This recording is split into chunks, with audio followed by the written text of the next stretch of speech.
Dr. Wells, when he walked in the door, finished what he had said that night. I see. And so, like, that was Cisco just trying to figure out, okay, what actually happened. Like, I see. he was trying to figure it out. So, Cisco's dead. Yep, we killed Cisco. This is I had one problem with this episode. Okay. I love the fact that Barry revealed that he was the Flash to Iris. I love the fact that their relationship was resolved. I honestly I love the reveal of Dr. Wells to Cisco, and I love the fact that of the villain and Barry saving the city in that way. Okay. He goes into the past. Yep. That's the part I do not like, because let me explain all this first. Okay.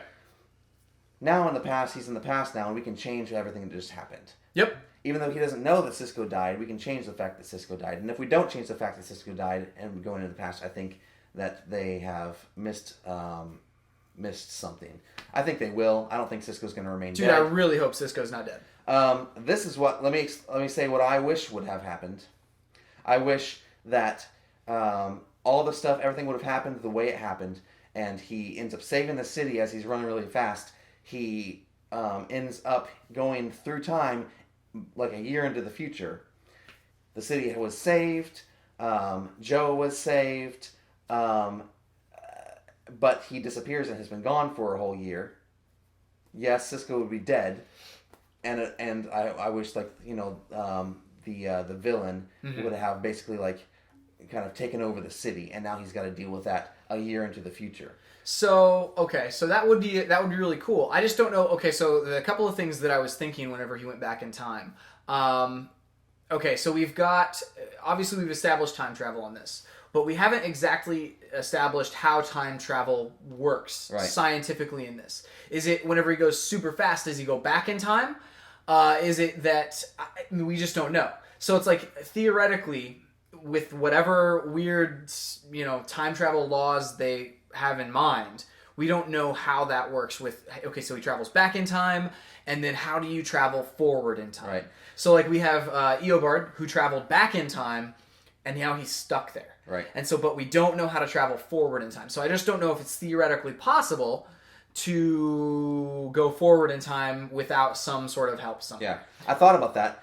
I think it is, because otherwise the Flash from the future would also be trapped in this time. And as far as we know, he is not. Unless he's dead. Unless he's dead or hiding somewhere. But, I really think that while Reverse Flash he doesn't know how to travel forward in time, Barry eventually learns whenever he's older. Yeah. And that's why that's why he's so attached to Barry. Well, plus the Reverse Flash has some sort of he can't run sometimes. Like, sometimes he has trouble.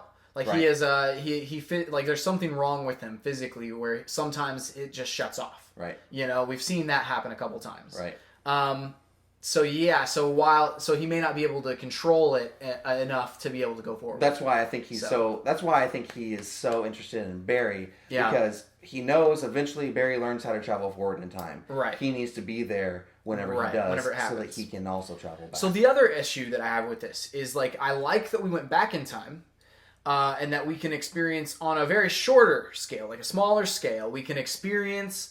Okay, so Barry does this, it changes that. Right. Barry talks to this person and says this instead of that, and it changes that. Right. And so, I mean, while I agree with you that it feels really cheap if they go back and they undo everything, and he doesn't end up telling Iris, and they don't end up kissing, and she doesn't know who the Flash is, it's basically just taking a magic eraser to the whole episode that we just watched and making it worthless. It's a cheat. Exactly, and we saw what the plot line could have been advanced to this level earlier, and we're gonna have to wait for that payoff, and that is annoying. Like that, that from a storytelling perspective, I feel like that's a really, like, to tease people with that. It seems really dumb. It's even more than a tease. Yeah, it's like you give them a pretty good taste of it. Oh, and it's like you have all the emotional payoff. Yeah, and if they go back it's all erased. Exactly. And so that was one thing, but we actually will get to see how the interactions happen. So maybe then we can then set those laws and those kind of rules within the scope to see maybe and understand better what Eobard's trying to do in this time. So, like, that's the thing, is, like, to see how time travel works here on a smaller scale, we can then extrapolate what is Eobard trying to do on a larger scale. And I like that aspect of it. Yeah.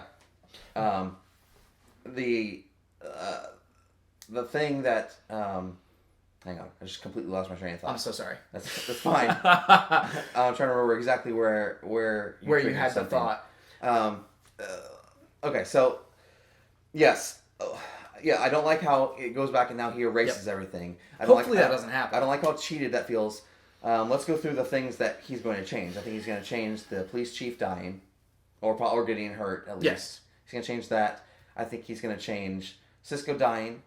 I think that Cisco dying, or that him changing something will keep Cisco from dying, but because I don't think he'll say the same things to Cisco that he said in order to get him on the path where he dies. This is my confusing thing. Is like, because right now he doesn't know that Cisco died at all. No. So he doesn't know to change that. Exactly. So that's why I say that'll be a byproduct of something that happens. That's something that he does differently. Right. But maybe not the right. I'm thing. just going through the things that will change. Yes. Like, so the police chief won't get hurt. Yep. I don't think that Joe will get kidnapped and his legs won't get broken. Agreed.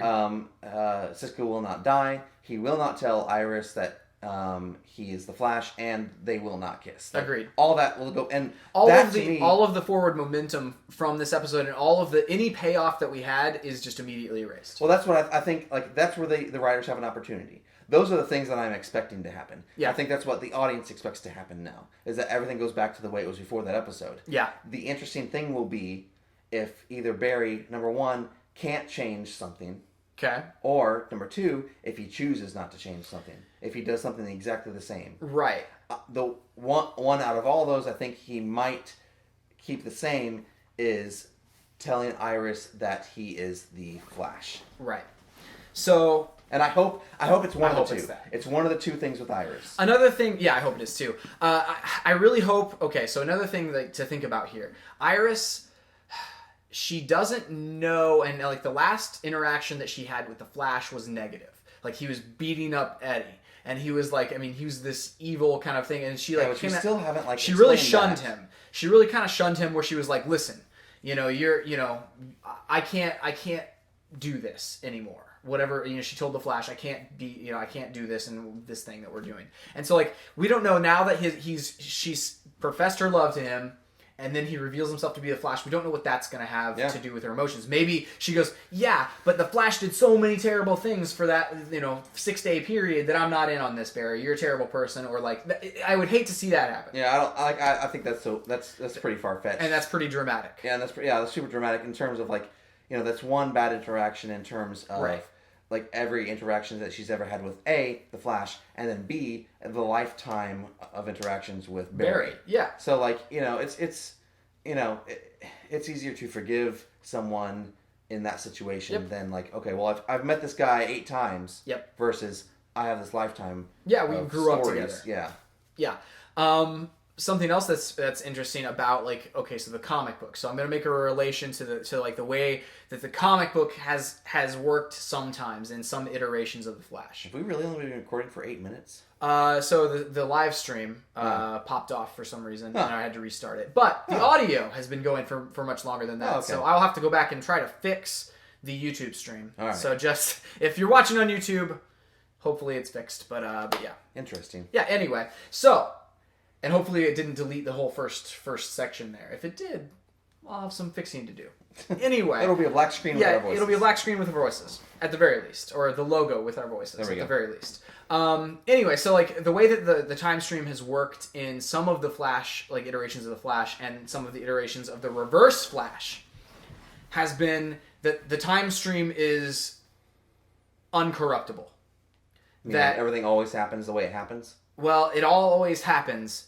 You can delay it, you can whatever, but so say somebody goes back in time to save someone, they may save them that day, and they may save them for a couple of days, but then eventually it will happen. And so like that, that kind of situation, I don't know, we'll find out. Depending on the iteration of the Flash, we may be looking at the same stuff's happening, or maybe it happens years from now. Well, what's weird about... So, whenever you think about any version of time travel, what should have happened the minute that Barry went back into time, he ended up in that same exact second as he did before. Right. There should be two of them standing there. Yep. There needs to be the Flash from the past. Mm-hmm. That sounds amazing to say. And the Flash from the future. Yep. And there's not. There's just one Barry. So I'm like, well, Did his consciousness just travel, or like how does that work? Yeah, what happened there whenever he traveled into the past? Why did he see himself, and then there's only one of them stand there, and why? Like, I don't understand how that happens necessarily scientifically, because we haven't necessarily seen that version of a time travel. Yep. Of time travel work in any kind of movie or television show. And think about this: whenever we ended up seeing the Flash running around initially in the pilot, where his mom dies. Yeah.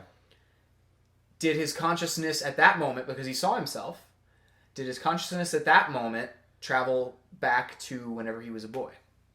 I don't know. I mean, it didn't happen then, so it shouldn't have happened this time. So it's like, what's different between then and now? Well, and then that's the question is like, okay, you know, like, I don't think...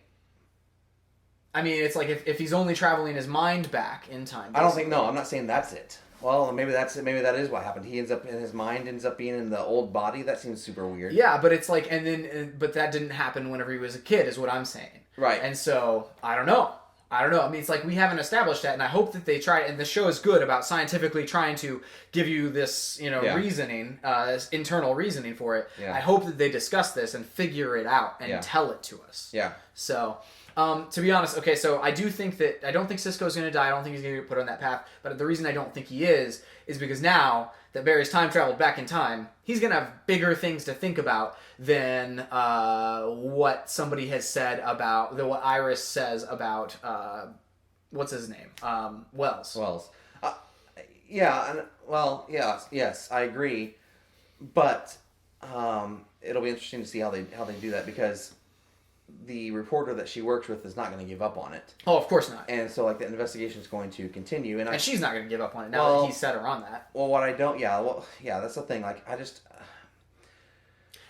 I think, okay, if she still finds out that Barry is the Flash, she will put a kibosh on that, because she will trust the fact that he says, hey, the reason Wells has been acting so crazy is because he's been helping me. That's right. And that will put the kibosh on her investigating. That won't put that won't stop her partner, but yeah, it'll stop Iris. So what would also be a shame if the relationship with Iris and things like that continue and that whole thing, it doesn't give Linda a reason to be on the show, and that's kind of a shame, because I like her character and I like the way she interacts with people, but it's like, she would just become unnecessary, and so like that would be, I don't know. Not if. This is like what I think is going to happen. I think everything will get changed back the way it was, except for he will tell Iris that he's the Flash, because they will end up somehow in the same situation together.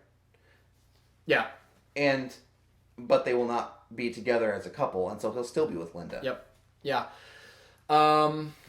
So I think they're going to drag that on for as long as they can. Yeah, of course they are.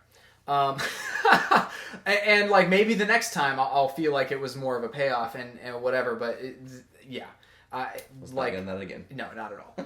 But the last thing I did want to bring up was, now that we've had this big reveal about Eobard and about like Dr. Wells being from the future, and we basically pulled back a lot of the curtain. We still have a lot of questions, especially about like how this works and what his goal is here. But is his goal? I think we understood that his original goal was to come back and kill Barry. Right. But now his goal is just to get back to the future. Right, now his goal is to maybe bring Barry back to the future and kill him there. I don't know. I think he just realized, man, the only way I can get back to the future is if I don't kill Barry. Right. So, like, I don't know. I really don't know what... There's a lot of questions having to do with him still. But the balance that we're going to have to walk, and that the writers and the directors and things are going to have to walk on this show, is the fact that we all know this now.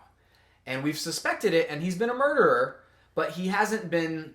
like revealed this way. There's still been a lot of like questions, but now that we all know, and now that curtain has been revealed and we see him for his true self, the fact that we know this, and then the characters on the show don't, is going to become an increasingly stressful situation for us. Like, because it's going to become like where we're watching and we just project our own selves in there and go, why can't you see that he's evil? Right. Or why can't you see that he's from the future, or whatever it is?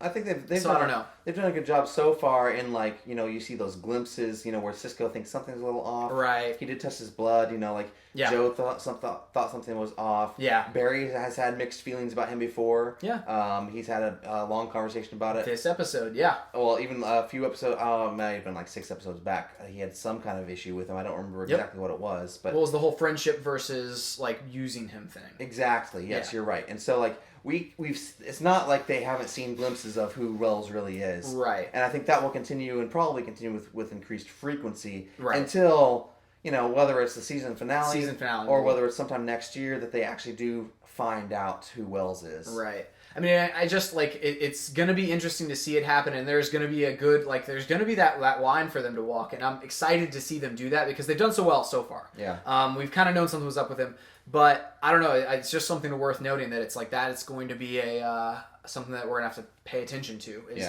to not try to project our own knowledge onto some characters. Right. So yeah. Yeah, I agree. All in all, I really liked this episode. Like, I do agree that it was slower near the beginning. It didn't. Okay, I guess the beginning part, half of this episode didn't match in intensity the back half. Yeah. But I do like the arc, because you kind of you see how powerful the villain is, and you see this kind of glimpse, like where he hurts the commissioner, and it's like kind of nice, and it gets faster and faster and faster, and then like it just ramps, and you're just like, holy cow, what is going on? It got crazy really fast. Oh, really fast. And like that was like something I did want to mention was the screen time or at least development. Like I really love this villain, like from a backstory perspective that he's just vengeful. Yeah. And it's like he's gonna hurt everybody. Do you think he gets killed? Yeah, I do not want him to. But I want to see more of him. Like that's the fun. Like it's fun to have these types of villains around where it's like they're super unpredictable and they you don't know what's going to happen, but you know a lot about them. Like that's the reason why I feel like they did such a good job with like Captain Cold. Yeah. Is we know a lot about him and we know a lot about who he is and we've seen him interact with in these various situations. Yeah. This guy has just gone in like a sledgehammer. Yeah. And we haven't seen a lot of that, and I want him to stick around so we do see it. Yeah, we haven't seen it, and like I think one of the interesting things, even in this episode, is the fact that there is this huge history of him and his brother in this town in Central City. Like, I forgot what Joe said. How long did he say he investigated them? Oh, I don't remember. Was it like 10 years or something? Something like that. I don't know if that sounds. Sounds too long, but yeah. But he investigated them for a long time, so like there's this huge history and backstory there. And it'd be cool to flesh that out, continue to flesh that out through several episodes. Yeah, we don't even know how he survived the plane crash, let alone, his brother did, but let alone why didn't his brother know that he had lived or whatever. Right. There's a lot of questions that we have with this character, and I want to get answers. I want him to stick around. It has something to do with the powers. Like, everyone thought that, not Eddie, everyone thought that Caitlin's fiance, Ronnie. Ronnie, yeah. Everyone thought Ronnie was dead. Everyone thought like there was a couple other villains or that have popped up that everyone thought was dead. So I think that's not necessarily new. But yeah, it's like, where has he been? Like, I'm more interested in the backstory with him in Central City. And like he has this huge backstory with Joe, and I really like that. Like that's a cool aspect of this. And bringing that to the table, that's going to bring more motivation and more like where we see, okay, why did he do this? What is going on with him? And how unhinged is he? That sort of thing. And so I do want to see that. And so I hope they don't eliminate him, and I hope that we actually get some character development on him more. Yeah. So. Yeah, and plus he'd be a great villain. For the inevitable breakout. Yeah, and team up with like Captain Cold. Let's team him up with Captain Cold. I think if you put him in the prison underneath in the tube, what do they call it? The tunnel. If you put him down there, like there's going to be a breakout at some point, like some kind of mid-season finale or something like that. Everyone's going to break out, and like he's a cool villain to have for that, Well, let's see him with the Pied Piper too. It's like that would be creepy and just nuts. You know, it's like let's put him with that guy. So I feel like he could team up really well with other people, and he is. Remember that, and it was horrible. Oh, it just felt like being intermittent like that. Ratings drop off. They do. Well, it's because like if I wasn't DVRing it, I wouldn't be able to keep up with it. You know what I mean? Yeah. Because if I have a set scheduled time to watch it, I'm not going to. I can't keep track of it. Yeah, for sure. And it's not gonna get a TV guide in the mail anymore, John. So I can't just flip through. There's an app a TV Guide app that you can do. Who Put on your uses watch that? list. Who really uses that? I only use it if I'm going, oh, what's on TV tonight? That's the only time I use it. Do you do that? Yeah, I do. Oh, okay. I look at it, but it's like there's like if you I just sign look for my in, DVR to record things. like if you sign in, you can like put a watch list and get alerts whenever they like. Anyway, but like I don't do that. I don't use the app to its fullest. I just go, what's on TV, and I watch it. But something I did want to mention was like the best situation for like these types of shows has been what Agents of Shields did this year. And they did up until the Christmas break, they were solid, and then they took off 2 weeks, and then in their spot they put in Agent Carter for 6 episodes and filled all of the gap, and now we're going to have Agents of S.H.I.E.L.D. all the way to the end. Yeah. So it's like, that seems really cool to have like kind of a shake-up in the middle. And then like, so if you've done something like this, maybe an Adam show would have fit really well in that break that we had. And then we just go rapid to the end. So now there's been rumors of not necessarily just an Adam, there were rumors of an Adam show. Yep. Now there's rumors of just a team-up show where every single week feels like a team-up episode from both people from Arrow and people from Flash. I'm in. As well as the villains. I think, and there are different characters associated with that now. Like, I don't know. I think like so Bold and the Brave or World's Finest, that type of thing. Oh yeah, and it could be something. It could be like the Adam show has shifted into that, or it could be that there are now going to be 4 shows on the CW. I don't know yet. We probably won't know until I could see them announcing something at Comic-Con, honestly. They've got a lot of great characters in this world, and I would be more interested in a team-up show than I would with a purely Adam show at this point. Agreed. And just from what I've seen of the characters. Well, and maybe a pilot would change my mind though. I'll get your take. To me, I think it's if they add 1 more show, that feels okay. If they add 2 more shows, that just seems excessive. And at that point, I think you run the risk of quickly just shattering and fracturing this audience across. Yeah, I was about to say 4 shows. So I realize like not everybody who watches Flash watches Arrow. Not everybody who watches Arrow watches Flash. Right. Like, but there is a great portion of the audience. I would say probably 25% at least that crosses over, that tries to keep up with both.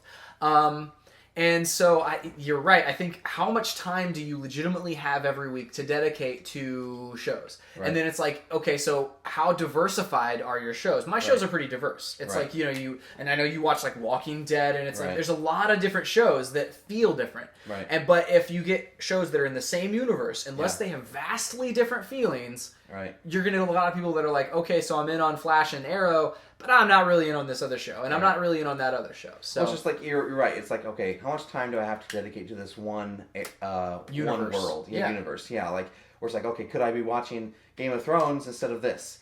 Probably. I'd rather watch something different because I get my weekly superhero fill on Flash and Arrow. Yep. And then they're adding, CBS is going to have the Supergirl show next fall. So say the CW adds 2, CBS adds 1. I think I'm gonna go home and watch the iZombie premiere and see if it's any good. It's got some good reviews. So it's like, do I really? How much time? I mean, it's like I feel like you get to the 4-hour mark and that's ridiculous. You know? And like you're asking just in a lot. Just in the Flash Arrow world, we're talking possibly 5 shows next fall. Well, I mean, if you're looking at a team-up show, if the team-up show is instead of the Adam show, and you have a team-up show, you have Flash, you have Arrow, and then if they wrap in the Supergirl show into the same universe, potentially, and maybe it doesn't cross over as much, but maybe it crosses over some.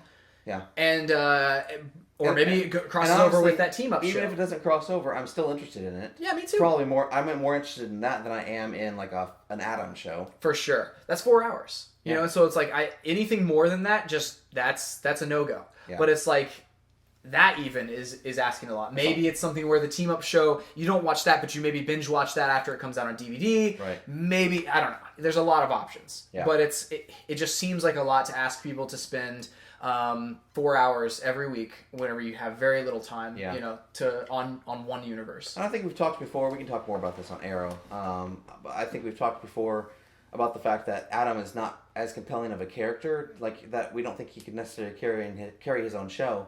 But if he's in a team-up show and he's like maybe the leader of the team or something like that, I'm kind of thinking like Justice League United or something like that, or International, where like Booster Gold's the leader of this team, It would be Dude. kind of cool to see that. I'd love to see Booster Gold in this universe. That would be sweet, dude. Yeah. I would actually watch a Booster Gold show. Oh, me too, man. That'd More be than awesome. the Atom. That'd be great. Yeah. Or like even like a Power Girl or something like that. Yeah, that'd be dude, fantastic. You're speaking my language. Fantastic. You're speaking my love language. That's great. A Power Girl. That's great. But yeah, I think a team up show would be really cool. Like, and again, I think World's Finest, like that's a comic series, and like they've done that sort of thing before, where it's like every arc has different kind of characters. Yeah. They've also done a thing with Batman, Brave and Bold. They Right. had a comic, and then it was just Brave and Bold, and they would have different team ups. But then they had Batman, Brave and Bold. It was a cartoon series on Cartoon Network. Yeah. That was really cool, and he would team up with different people. I think we're more likely to see a World's Finest, even more than like a Justice League version, because of the. Yeah. I don't think DC would let them have a Justice League show whenever there's going to be a Justice League movie at some Right. point. And I think that think about like all the villains we've seen so far. Like we could see a Justice League, or not Justice League, sorry, Suicide Squad, like Yeah. World's Finest arc. Yeah. Or we could see a Birds of Prey World's Finest arc. Yeah. We could see a lot of different combinations. Yeah. And like that's exciting, honestly. And I want to see the super villains that they would go to take down, like as Yeah. a team. Like let's get Slade and interact him with with Weather Wizard, or Yeah. have him interact with Pied Piper or somebody. Right. You know, somebody who's certifiably insane. It would you be. know? It would be. I guess with a World's Finest, it would be cool to see like Arrow focuses on Starling City and Flash focuses on Central City. It'd be cool to see like a World's Finest kind of like they go to where the problem is, so like Right. they're more of a mobile, a group. global thing. Yeah, that'd be cool. Yeah, that'd be great. And we've talked before how this world, and we haven't seen a whole lot of it because we're in the middle of Starling City and Central City a lot. Yeah.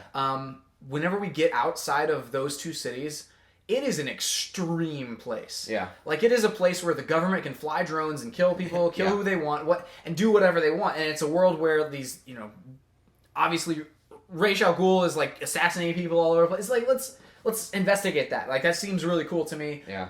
And I appreciate the fact that both of these shows deal with their respective cities, but I want to see more of the world. So if we have a breakout show, whether that be the Atom, whether that be a team up show, let's get out of those cities. Yeah, let's for get sure. out of a small localized situation. For sure. Well, that's it for this week. The second time. Yep. We will have our main podcast is up on SamTargetPodcast.com. Yep. Our Arrow podcast will also be there.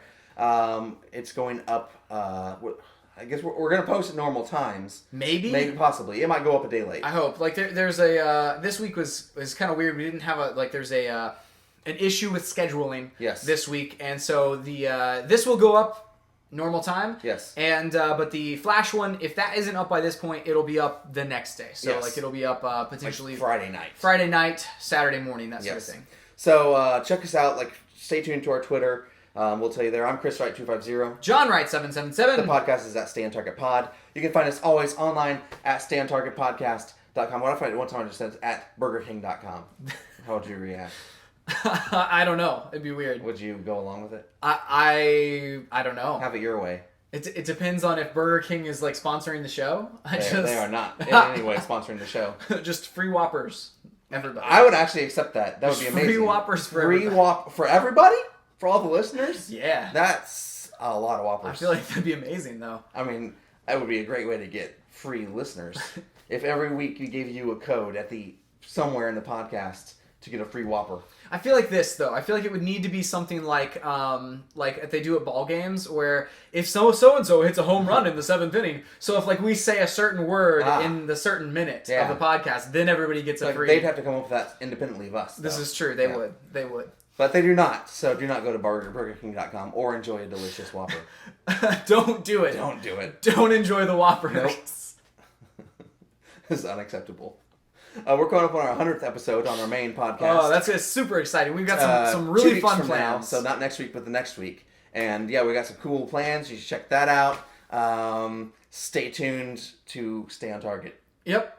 And we're going to be shooting it somewhere in the Nashville area. So if you're in the Nashville area, we may send out maybe a call to see who wants to come by and to the show, to the recording. We'll probably tweet it out. Tweet it out somewhere. Yes. Well, that's it for this week. We'll see you next time on Flash on Target.